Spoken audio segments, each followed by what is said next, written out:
Welcome to Timely's review on Mission Impossible Fallout. We're going to try to give you as much information as possible without spoiling anything. That way you can decide whether or not you want to see Mission Impossible Fallout. And we do a member win video every Tuesday. And new movie reviews every Saturday. Let's get to it. Mission Impossible Fallout starts with Ethan Hunt on a mission that goes horribly wrong. And throughout the entirety of the film, he's left to pick up pieces and kind of put everything back together and hope everything goes okay. The team he leads, the IMF, is not trusted by anybody because of this. The CIA specifically is so angry with them, they hire Henry Cavill to babysit him and go on the rest of his missions. And truthfully, if we were to say much more about the plot, we'd be ruining the movie for you. This is a movie you definitely want to see in theaters, and hopefully nothing is said on Facebook because there are so many twists and turns and just different things happening throughout the story that you'd never expect.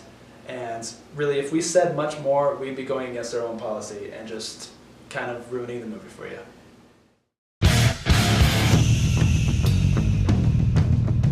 Tom Cruise is the poster boy for this movie once again, and just like all the other Mission Impossibles, he does a great job, and we really don't need to say more. I would agree. Ving Rhames, I almost said Ring James. Ring James. Ving Rhames and Simon Pegg are back again. They are the rest of the IMF team, and they have never had better chemistry. Totally. Seriously, they are on fire every scene that they're in. And I kind of hope they're real life friends. That's the world I want to live in. Yeah, exactly. Just kind of like the show Friends, where you're like... Yeah, or like Jim and Pam really being married. Exactly. Mm-hmm. That's the relationship they have. Right. And it is just so addicting to watch. And the best part about them, too, is that they are so loyal to Ethan Hunt. Like, Ethan Hunt, like... Yes, they are. He's saved their bacon a lot of times. But at the same time, Ethan's putting them in these crazy situations where they are probably going to die. Yeah, they just blindly follow. But it's amazing to watch. It's really fun. Yeah. The special standout here is with Ring James here. Ring James. Ring James. And he does such a great job with going through different emotional places. He never really did that in the past for me. I always thought of him as just the generic hacker guy. Yeah. But he really pushed his character, which I loved here. And every time he's on screen, I'm genuinely just like smiling and really enjoying myself. I would agree, man. The villain of this movie is Sean Harris, and frankly, he did a good job, but it's really hard to gauge villains with this franchise. We have Philip Seymour Hoffman with Mission Impossible 3, and he's too good, frankly. He's incomparable. Yeah, he overshadows everybody, and everybody has those shoes to fill, and you just can't do it. It's like the Dark Knight. Heath Ledger. Right. You just can't fill those shoes. Exactly. I mean, Bane was cool. Tom Hardy did a good job. It's fine. But Heath Ledger was that mark, and Philip Seymour Hoffman's the same way. And alongside Tom Cruise, Henry Cavill stars. He plays a big role in this film. To me, he is very mediocre, maybe even below mediocre. He's robotic. Watching Batman vs. Superman, I was like, okay, this guy doesn't sell it. Man of Steel didn't sell it. And I expected a little bit more of like charisma, a little bit more just entertainment, and he doesn't deliver that entertainment. I was bored watching him, except for the fight scenes. I mean, he's kind of just a big tank. Yeah, he busts through walls, busts through faces. Exactly. He's just kind of a drone. Yeah. Walks around doing whatever he's doing.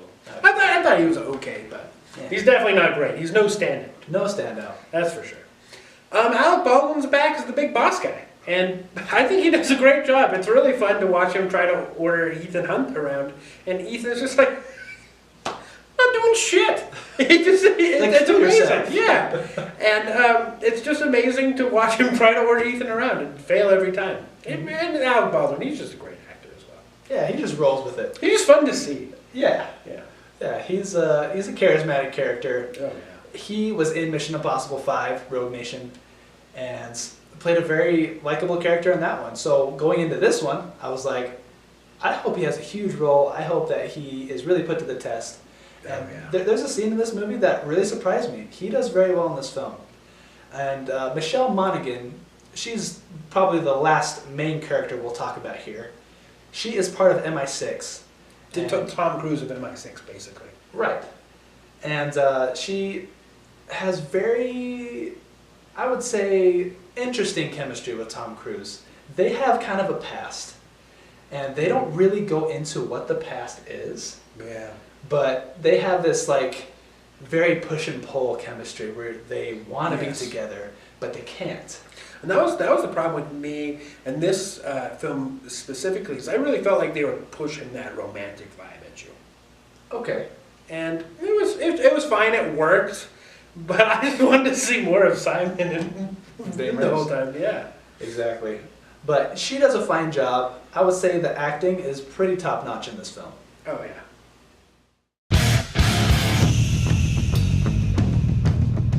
So Mission Impossible Fallout just looks phenomenal. You can tell they spent a lot of money on this film, high budget obviously, and a huge box office return expected. Okay. There was a lot of people there tonight, probably more than there's ever been since we started doing our reviews. Oh yeah, it was completely packed. Equalizer definitely was not packed. No. And they wouldn't let me use my movie pass this time. I had to pay with real money instead of that subscription. Yeah. We'll get to the different video. Not video. We'll grab about that another time. But the director, Christopher McQuarrie, excellent job here. He made everything very natural. That's my highest praise for him. Ethan Hunt, played by Tom Cruise, is 56. And he's not a young guy anymore. He doesn't look like he's 56, but there's some scenes where he's just slowing down. He's not the same old Ethan Hunt that he was in 1996 or 2000. And there's a fight scene in particular where he's just getting his butt kicked. Like, the things that he used to do that worked aren't working anymore. Well, yeah, the young guys are like beating him up, which makes sense, right? Yeah, obviously. He's just not the same Ethan Hunt. And you can see it frustrating. Oh, yeah. You can see it in his face. And I think that's just because Tom Cruise is just a stellar actor. Oh, yeah, for sure. He's a stellar actor. And Christopher McQuarrie does a fantastic job at just making everything flow together. Yeah, to get the most out of the actors, for sure. Absolutely. Another standout is the soundtrack of this movie. Yes. The soundtrack was very well done. The way songs will start out with like a little bit of a drum, open up to a big orchestra, and then switch back to little drums. These type of things I thought did such a good job. Even like cheesy stuff with jumping over buildings and having the song stop for a second, go like, boom. Those type of noises, where it's like cheesy, but it's fun, and it really immersed me in the movie. But there's no Limp Bizkit. And there's no Limp Bizkit. See, that was an oversight. They should have learned from Mission Impossible 2 that just works. I know. They should have been hired for every film. Yes. Yeah.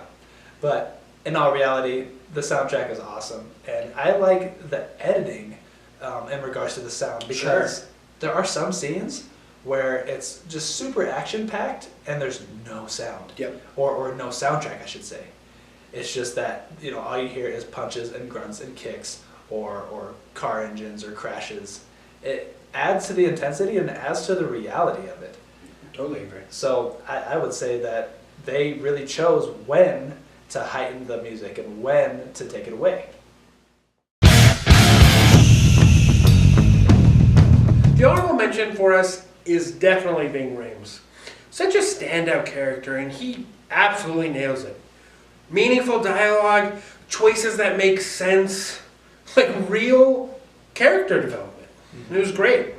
Yeah, his chemistry with Simon Pegg is just a spectacle to watch. Mm-hmm. And really, he's not just telling Ethan, hey, I wouldn't go over there if I was you, Ethan. Right, he's not just a sidekick.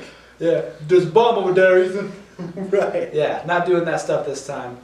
And I would say that a honorable mention of the film is the trailer. The trailer gives a lot away. And not in regards to the plot, but in regards to key moments in the film that, once the film starts to unravel, are very important. If you haven't seen the trailer, don't watch it, because you're going to be a little bit disappointed going into the film. Yeah, absolutely. The hard-hitting moments that you expect to hit hard are just tainted. And you watch it and you're like, man, I really wish I hadn't seen that. But it is what it is. Mission Impossible Fallout certainly delivers. It is a fantastic film on all fronts. The issues are just nitty-gritty, nitpicky stuff. Sure. I would say that the action is just non-stop, and very addicting. The acting is top notch, and the directing is very flawless and seamless for me. I'm going to give it a 9 out of 10. I've always thought Mission Impossible was just the way James Bond should have went. It just got too serious for me. And there's a lot of campy and just good fun in this movie, and it recognizes itself most of the time. However, there are times where the action gets too ridiculous even for a movie like this, and it takes me out of it. I'm going to give this one an 8 out of 10. Thank you guys so much for watching our review on Mission Impossible Fallout. Give us some love in the comments, subscribe, like, all our socials, all that juicy goodness. Definitely. Be sure to tune in on Tuesday for our next Member When movie. It's going to be a Tim Burton film, foreshadowing Christopher Robin coming out next Friday. We will see you guys then.